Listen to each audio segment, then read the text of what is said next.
مقبوضہ کشمیر کے جموں خطے کے ضلع راجوری میں ایک حملے میں 3 بھارتی فوجی زخمی ہو گئے۔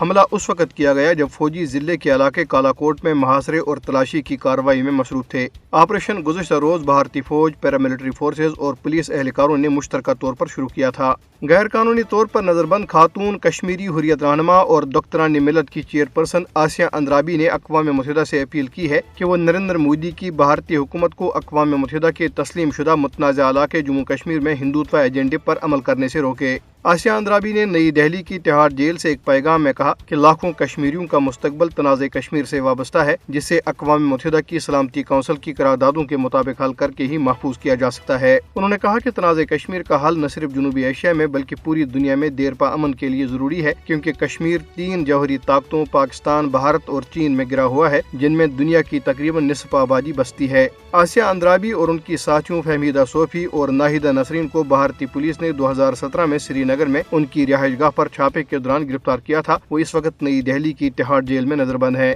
پیپلز ڈیموکریٹک پارٹی کی صدر محبوبہ مفتی اور نیشنل کانفرنس کے رہنما عمر عبداللہ نے سری نگر میں اپنے بیانات میں کہا ہے کہ موجودہ دور کا بھارت وہ کام کر رہا ہے جو مساوات اور انصاف کے منافی ہے، جس کا پرچار موہن داس کرم چند گاندھی نے کیا تھا۔ گاندھی کے قاتل نتھو رام گوڈسے کے لیے موجودہ بی جے پی حکومت کی عقیدت کا ذکر کیے بغیر عمر عبداللہ نے کہا کہ اب لوگ بھارت کے بانی کو صرف بیرونی ملک سفر کے دوران یا غیر ملکی مہمانوں کے ملک کے دورے پر ہی یاد کرتے ہیں۔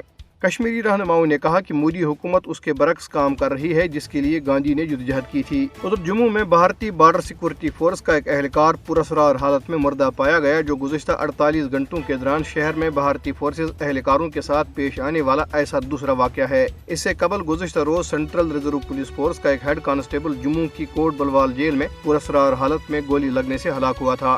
ادھر مودی حکومت کے ترقی کے کھوکھلے دعووں کے برعکس سرکاری اعداد و شمار سے یہ بات سامنے آئی ہے کہ مقبوضہ جموں کشمیر میں 61% سے زائد سرکاری سکول بجلی سے محروم ہیں۔ اس کے علاوہ علاقے میں کم از کم 45% نجی سکول بھی بجلی کی سہولت سے محروم ہیں۔